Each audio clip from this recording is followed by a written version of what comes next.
ദൈവനാമത്തിന് മഹത്വം ഉണ്ടാകട്ടെ. വീണ്ടും വരുന്നവനായ കർത്താവ് യേശു ക്രിസ്തുവിന്റെ പവിത്ര നാമത്തിൽ നിങ്ങൾക്ക് ഏവർക്കും എൻ്റെ സ്നേഹവന്ദനം. നാം കഴിഞ്ഞ ഭാഗം 77 പ്രവർത്തികൾ 12-ാം അധ്യായം 18 മുതൽ 25 വരെയുള്ള ഭാഗത്തിൽ നിഗളിച്ച ഹെരോദ രാജാവിൻ്റെ കഷ്ടകരമായ ജീവിതാന്ത്യത്തെയും സ്വജനത്തിനിടയിൽ അപ്പോസ്തലന്മാരുടെ സുവിശേഷണ ഘോഷണത്തിൻ്റെ പര്യവസാനത്തെയും പറ്റിയും ധ്യാനിച്ചു.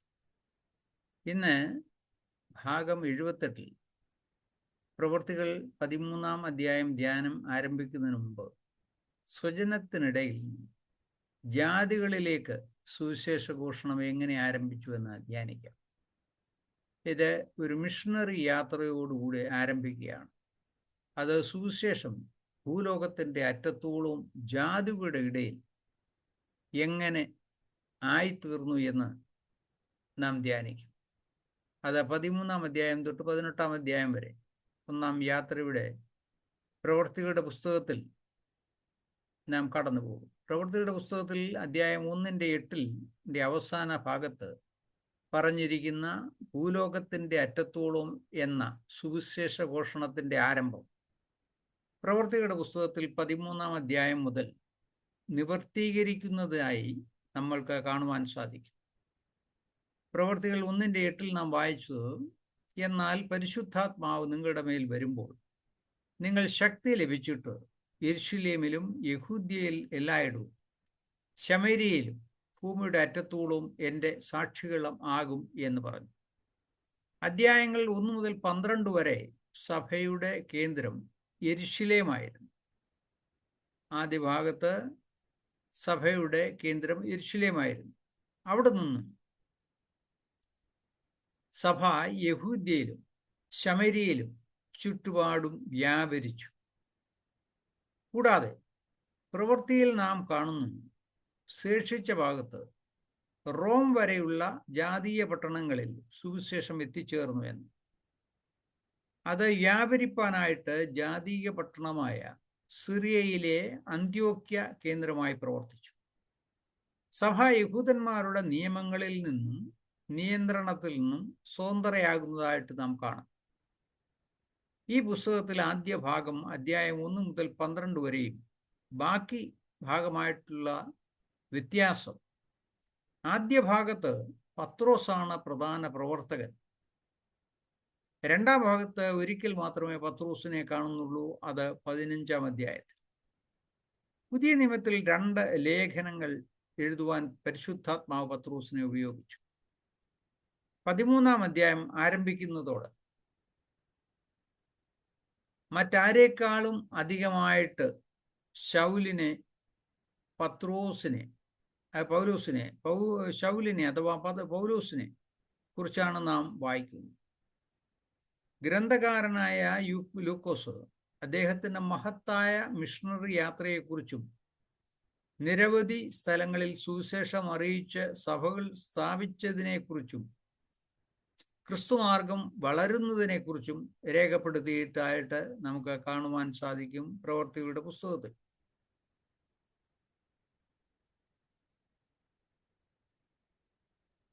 സുവിശേഷത്തിൻ്റെ പുരോഗതി ഒന്നാമത് സ്വതന്ത്രനായ പൗലോസിനോട് കൊണ്ട് അനുബന്ധിച്ചു. അധ്യായം 21, 11, 17 തൊട്ട് 28 വരെയും 30 വാക്യം വായിക്കുമ്പോൾ നമുക്ക് മനസ്സിലാകും, രേഖപ്പെടുത്തിയിരിക്കുന്ന നാം വായിക്കുന്നു. യെരുശലേമിനെ കൂടാതെ അന്ത്യോക്യ, എഫേസോസ്, കൊരിന്ത് എന്നീ പട്ടണങ്ങൾ ക്രിസ്തീയ പ്രവർത്തനത്തിൻ്റെ കേന്ദ്രമായി തീർന്നു. പൗലോസ് അസ്വതന്ത്രനായ ശേഷം അന്ത്യ ലക്ഷ്യമായ റോമിലേക്കുള്ള ചവിട്ടുപടിയായിട്ട് കൈസരിയ ശ്രദ്ധേയമായി കാണും. അങ്ങനെ ലൂക്കോസിൻ്റെ ലക്ഷ്യം സാധ്യമായി തീർന്നു. പൂർണ്ണമായി തന്നെ അനുസരിക്കുന്നവരിൽ കൂടെ ദൈവത്തിന് എന്തു ചെയ്യാൻ കഴിയുമെന്നതിൻ്റെ ശരിയായ തെളിവാണ് താഴെ പറയുന്ന പ്രവൃത്തികളിലുള്ള രേഖ. പ്രവൃത്തികൾ 1 മുതൽ 12 വരെയുള്ള അധ്യായങ്ങളിൽ സഭയുടെ കേന്ദ്രം യെരുശലേമാണ്. പ്രമുഖ വ്യക്തി അവിടെ പത്രോസാണ്. സഭകൾ സ്ഥാപിക്കപ്പെടുന്നു. യഹൂദിയിലും പരിസരങ്ങളിലും. പ്രവൃത്തികൾ 13 തൊട്ട് 28 വരെയുള്ള അധ്യായങ്ങളിൽ സഭയുടെ കേന്ദ്രം അന്ത്യോക്യയാണ്. പ്രമുഖ വ്യക്തി അവിടെ പൗലോസാണ്. സഭകൾ സ്ഥാപിക്കപ്പെടുന്നു അനവധി പുറജാതി രാജ്യങ്ങളിൽ. നാം നോക്കുന്നു പൗലോസിന്റെ പ്രഥമ പ്രേക്ഷിത പര്യടനവും യെരുശലേം കൗൺസിലും. അത് 13 തൊട്ട് 15 വരെയുള്ള അധ്യായങ്ങളിൽ നമുക്ക് കാണാം. 13-ാം അധ്യായം താഴെ പറയുന്ന വിധത്തിൽ വിഭജിക്കും. 1. ബർന്നബാസും ശൗലും ദൈവവേലയ്ക്കായിട്ട് വേർതിരിക്കപ്പെടുന്നതായിട്ട് 13-ാം അധ്യായം 1 തൊട്ട് 3 വരെയുള്ള വാക്യങ്ങൾ കാണാം.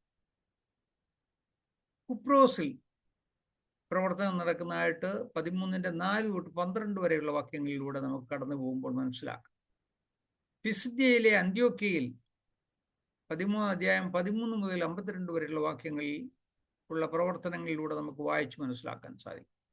1-ാം മിഷണറി യാത്ര ഇവിടെ ആരംഭിക്കുകയാണ്. അത് 14-ാം അധ്യായത്തിൽ പൂർത്തിയാകുന്നു. താഴെ പറയുന്ന ചെറിയ വിവരണത്തിലൂടെ അത് മനസ്സിലാക്കുവാൻ സാധിക്കും. പുറകാലെ വാക്യമായി ധ്യാനത്തിന് വിധേയമാക്കാം. സിറിയയിലെ അന്ത്യോക്യയിൽ നിന്നും പുറപ്പെടുന്ന ഈ യാത്ര ആരംഭിക്കുന്നത് ഏതാണ്ട് AD 44 കഴിഞ്ഞ. പ്രവൃത്തികളുടെ പുസ്തകം 13-ന്റെ 4 വായിക്കുന്നു. പരിശുദ്ധാത്മാവരെ പറഞ്ഞയച്ചിട്ട് അവർ സെലൂക്യയിലേക്ക് ചെന്നു. അവിടെ നിന്ന് കപ്പൽ കയറി കുപ്രോസ് ദ്വീപിലേക്ക് പോയി. അവർ അന്ത്യോക്യയിലെ പ്രവർത്തനം കാണുന്നത് പ്രവൃത്തികൾ 13-ന്റെ 1 പറയുന്നു. അന്ത്യോക്യയിലെ സഭയിൽ ബർന്നബാസ്, നിഗർ എന്ന പേരുള്ള ശീമോൻ, കുറേനക്കാരനായ ലുക്കിയോസ്, ഇടപ്രഭുവായ ഹേരോദാവോടുകൂടെ വളർന്ന മനേയൻ, ശൗൽ എന്നീ പ്രവാചകന്മാരും ഉപദേഷ്ടാക്കന്മാരും ഉണ്ടായിരുന്നു എന്ന് നാം വായിക്കും. പുരാതന സുറിയായിലെ ഒരു പ്രധാന പട്ടണമാണ്. യെരുശലേമിൽ നിന്നും ചിതറിപ്പോയ ശിഷ്യന്മാർ സ്ഥാപിച്ച സഭയായിരുന്നു അന്ത്യോക്യ സഭ. ഇവിടെ വെച്ചാണ് ശിഷ്യന്മാർക്ക് ആദ്യമായി ക്രിസ്ത്യാനികൾ എന്ന് പേർ വിളിക്കപ്പെട്ടത്. പ്രവൃത്തികൾ 11-ന്റെ 26 നാം വായിക്കുന്നവർ ഒരു സംവത്സരം മുഴുവനും സഭായോഗങ്ങൾ കൂടുകയും ബഹുജനത്തെ ഉപദേശിക്കുകയും ചെയ്തു. ആദ്യം അന്ത്യോക്യയിൽ വെച്ച് ശിഷ്യന്മാർക്ക് ക്രിസ്ത്യാനികൾ എന്ന പേരുണ്ടായി എന്ന് രേഖപ്പെടുത്തിയിരിക്കും. അന്ത്യോക്യ സഭ ഒരുമിച്ച് ഉപവസിച്ച് പ്രാർത്ഥിച്ചപ്പോഴാണ് പൗലോസിനെയും ബർന്നബാസിനെയും സുവിശേഷ വേലയ്ക്കായിട്ട് വേർതിരിക്കുവാൻ പരിശുദ്ധാത്മാവ് നിർദ്ദേശിച്ചത്. അത് നാം വായിക്കുന്നത് പ്രവൃത്തികളുടെ പുസ്തകം 13-ന്റെ 2 തൊട്ട് 3 വാക്യങ്ങൾ. അവർ കർത്താവിനെ ആരാധിച്ചും ഉപവസിച്ചും കൊണ്ടിരിക്കുമ്പോൾ ഞാൻ ബർന്നബാസിനെയും ശൗലിനെയും വിളിച്ചിരിക്കുന്ന വേലയ്ക്കായിട്ട് അവരെ എനിക്ക് വേർതിരിപ്പീൻ എന്ന് പരിശുദ്ധാത്മാവ് പറഞ്ഞു. അങ്ങനെ അവർ ഉപവസിച്ച് പ്രാർത്ഥിച്ച് അവരുടെ മേൽ കൈ വെച്ച് അവരെ പറഞ്ഞയച്ചു. സുവിശേഷീകരണ ദൗത്യത്തിന് മുൻതൂക്കം നൽകിയ അന്ത്യോക്യ സഭ ക്രിസ്തീയ സഭയുടെ കേന്ദ്രമായി മാറി. പ്രവൃത്തികൾ 11-ന്റെ 27 വായിക്കുന്നു. ആ കാലത്ത് യെരുശലേമിൽ നിന്ന് പ്രവാചകന്മാർ അന്ത്യോക്യയിലേക്ക് വന്നു എന്ന്.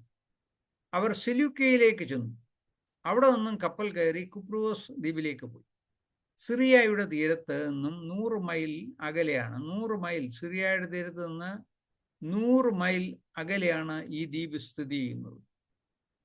പ്രവൃത്തികൾ 13-ന്റെ 4 പരിശുദ്ധാത്മാവരെ പറഞ്ഞയച്ചിട്ട് അവർ സെലൂക്യയിലേക്ക് ചെന്നു.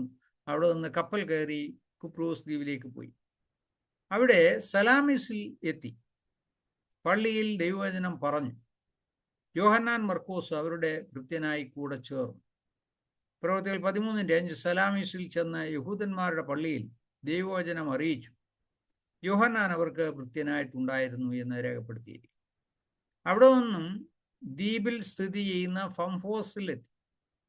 പ്രവൃത്തികൾ 13-ന്റെ 5ഉം 6ഉം വാക്യങ്ങൾ സലാമിസിൽ ചെന്ന് യഹൂദന്മാരുടെ പള്ളിയിൽ ദൈവവചനം അറിയിച്ചു. യോഹന്നാൻ അവർക്ക് ഭൃത്യനായിട്ടുണ്ടായിരുന്നു. അവർ ദ്വീപിൽ കൂടി ഫംഫോസ് വരെ ചെന്നപ്പോൾ എന്ന് രേഖപ്പെടുത്തിയിരിക്കുന്നു.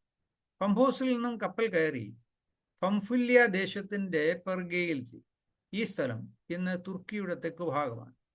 ഇവിടെ വെച്ച് യോഹന്നാൻ മർക്കോസ് അവരെ വിട്ടുപിരിഞ്ഞ് യെരുശലേമിലേക്ക് മടങ്ങിപ്പോയതായിട്ട് നാം കാണും. പ്രവൃത്തികൾ 13-ന്റെ 13 പൗലോസും കൂടെയുള്ളവരും പംഫോസിൽ കപ്പൽ നീക്കി പംഫുല്യ ദേശത്തിലെ പെർഗയ്ക്ക് ചെന്നു.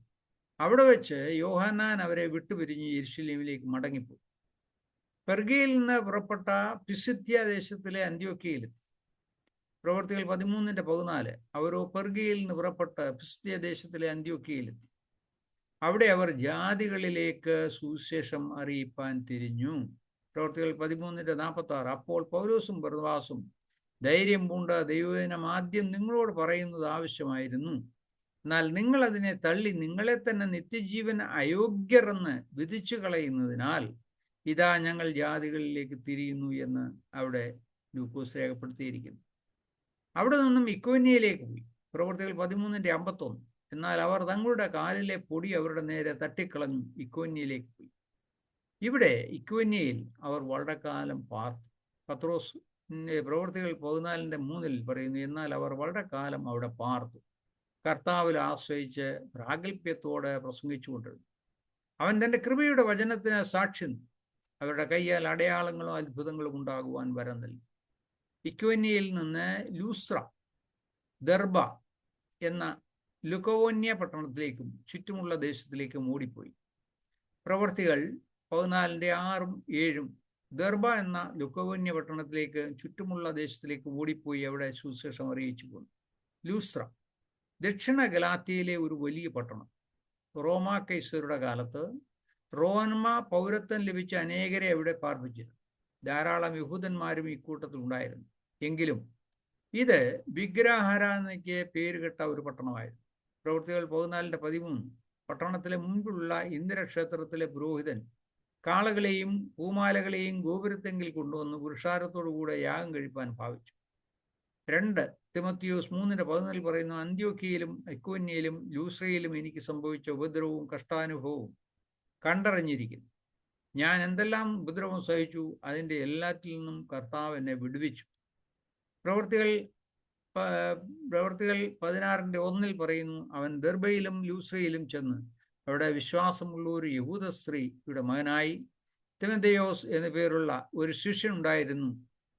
അവൻ്റെ അപ്പൻ യവനായിരുന്നു. ഈ പട്ടണത്തിൽ പൗലോസ് 4 പ്രാവശ്യം സന്ദർശനം നടത്തിയതായിട്ട് നാം കാണുന്നു. അന്ന് പ്രവൃത്തികളുടെ പുസ്തകം 14:8 ലൂസ്രയിൽ അമ്മയുടെ ഗർഭം മുതൽ മുടന്തനായി ഒരിക്കൽ നടന്നില്ലാതെയും കാലിന് ശക്തിയില്ലാതെയും ഉള്ള ഒരു പുരുഷനുണ്ടായിരുന്നു. 14:21 വായിക്കുന്ന, ആ പട്ടണത്തിലും സുവിശേഷം അറിയിച്ചു പലരെയും ശിഷ്യരാക്കിയ ശേഷം അവൻ ലൂസ്ര, ഇക്കോന്യ, അന്ത്യോക്യ എന്നീ പട്ടണങ്ങളിലേക്ക് മടങ്ങിച്ചെന്നു. പ്രവൃത്തികൾ 16:1 അവൻ വായിക്കുന്നു, അവൻ ദർബയിലും ലൂസ്രയിലും ചെന്നു അവിടെ വിശ്വാസമുള്ള ഒരു യഹൂദസ്ത്രീയുടെ മകനായി തിമോഥെയോസ് എന്നു പേരുള്ള ഒരു മനുഷ്യനുണ്ടായിരുന്നു. അവൻ്റെ അപ്പൻ യവനായിരുന്നു. 2 തിമോഥെയോസ് 3:11 പറയുന്നു, അന്ത്യോക്യയിലും ഇക്കോന്യയിലും ലൂസ്രയിലും എനിക്ക് സംഭവിച്ച ഉപദ്രവവും കഷ്ടാനുഭവവും കണ്ടറിഞ്ഞിരിക്കുന്നു. ഞാൻ എന്തെല്ലാം ഉപദ്രവം സഹിച്ചു, അതിനെല്ലാറ്റിലും നിന്നും കർത്താവ് എന്നെ വിടുവിച്ചു.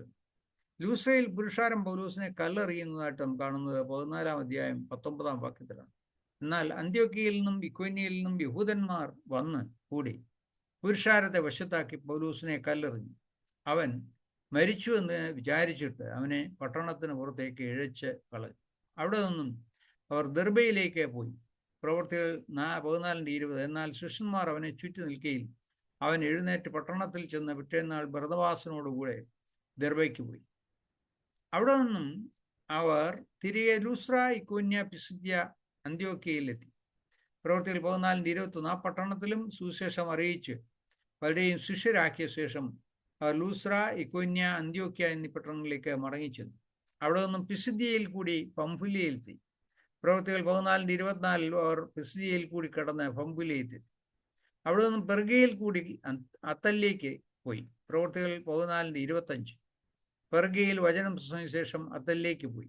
അവിടെ നിന്നും കപ്പൽ കയറി സിറിയയിലെ അന്ത്യോക്യയിലേക്ക് പോയി. പ്രവൃത്തികൾ 14:26 അവിടെ നിന്ന് കപ്പൽ കയറി അന്ത്യോക്യയിലേക്ക് പോയി എന്ന് നാം വായിക്കുന്നു. ഇങ്ങനെ 1-ാം മിഷണറി യാത്രയിൽ കടന്നുപോയ ദേശങ്ങളിൽ ദൈവവചനം ഘോഷിക്കപ്പെട്ടു.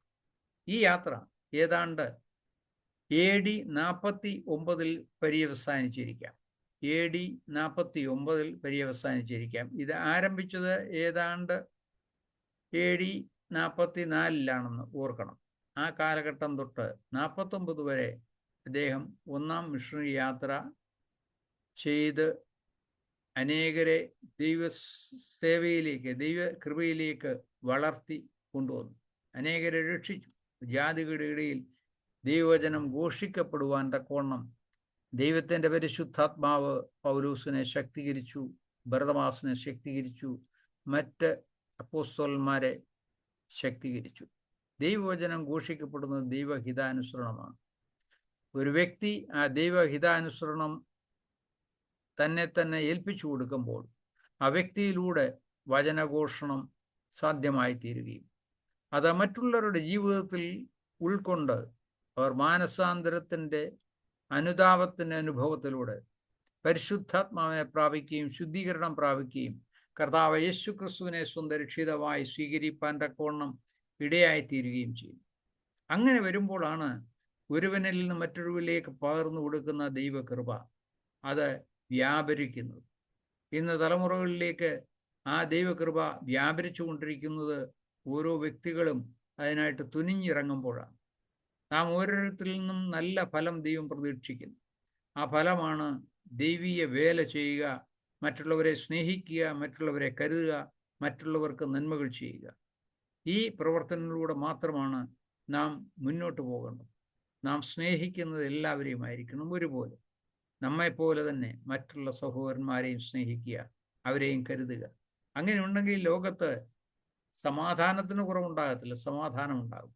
ഈ ലോകത്ത് സന്തോഷമുണ്ടാകും. ഈ ലോകത്ത് എല്ലാ ദുഷ്ട പ്രവണതകളുമാകുന്നു മാറും. നാം മറ്റുള്ളവരെ സ്നേഹിക്കുക, മറ്റുള്ളവരെ സഹായിക്കുക, മറ്റുള്ളവരെ നമ്മെപ്പോലെ തന്നെ കണ്ട് അവർക്ക് വേണ്ടതെല്ലാം ചെയ്യുക. അതൊരു ദൈവ മക്കളുടെ കടമയാണ്. ഒരു ദൈവ മക്കൾക്ക് മാത്രമേ അത് ചെയ്യുവാൻ സാധിക്കൂ. അങ്ങനെ നാം ഓരോരുത്തരും ദൈവമക്കളായിത്തീരണം. ആരും നശിക്കാതെ നഷ്ടപ്പെടാതെ നിത്യജീവൻ്റെ അവകാശത്തിലേക്ക് കിടക്കണം. ഞാൻ മുന്നോട്ട് ഉള്ള ദിവസങ്ങളിൽ 13-ാം അധ്യായം മിഷണറി പ്രവർത്തനങ്ങളെ പറ്റി കൂടുതലായി ധ്യാനിക്കാം. ഈ മിഷണറി പ്രവർത്തനങ്ങൾ നമ്മുടെ ജീവിതത്തിൻ്റെ യാഥാർത്ഥ്യമാണ്. നമ്മുടെ തലമുറകൾ ദൈവത്തെ അറിയുവാൻ സാധ്യമായത് മിഷണറി പ്രവർത്തനങ്ങളുടെ അവർ കഷ്ടതയിലൂടെയാണ് കടന്നുപോയത്, കഠിനതയിലൂടെയാണ് കടന്നുപോയത്. പലവിധമായ പ്രയാസങ്ങളും ക്ലേശങ്ങളും അനുഭവിച്ചിട്ടുണ്ട്. ഇന്ന് നാം ഓരോരുത്തരും അതിൻ്റെ അനുഭവം അനുഭവിച്ചു കൊണ്ടിരിക്കുമ്പോൾ നാം എത്ര നന്ദിയുള്ളവരായിരിക്കണം ദൈവത്തോടും അവരോടുമൊക്കെ. ആയതിനാൽ പ്രിയ സഹോദരങ്ങളെ, ദൈവവചനം ഉൾക്കൊണ്ടുകൊണ്ട് സ്വജീവിതത്തിൽ അതിനെ യാഥാർത്ഥ്യമാക്കി തീർക്കുവാൻ ശ്രമിക്കുക. ഈ ലോകം ശാശ്വതമല്ല എന്ന് ഓർക്കുക. നിങ്ങളെ ഓരോരുത്തരെയും ദൈവം അനുഗ്രഹിക്കട്ടെ, കൃപയിൽ പൊതിയട്ടെ. പുതുവർഷത്തേക്ക് നന്മകൾ നിറഞ്ഞവരായിട്ട് ജീവിപ്പാൻ തക്കണം ഇടയാക്കട്ടെ. സമാധാനപ്രിയരായിട്ട് ജീവിപ്പാൻ ഇടയാകട്ടെ. സമാധാനം ഉണ്ടാക്കുന്നവർ ദൈവമക്കൾ എന്ന് വിളിക്കപ്പെടുമെന്നുള്ള സത്യം നിങ്ങളുടെ ജീവിതത്തിലും എൻ്റെ ജീവിതത്തിലും ഉൾക്കൊണ്ടുകൊണ്ട് മുന്നോട്ട് നമുക്ക് പോകാം. നമ്മളെല്ലാവരെയും ദൈവം അനുഗ്രഹിക്കട്ടെ. വീണ്ടും കാണും.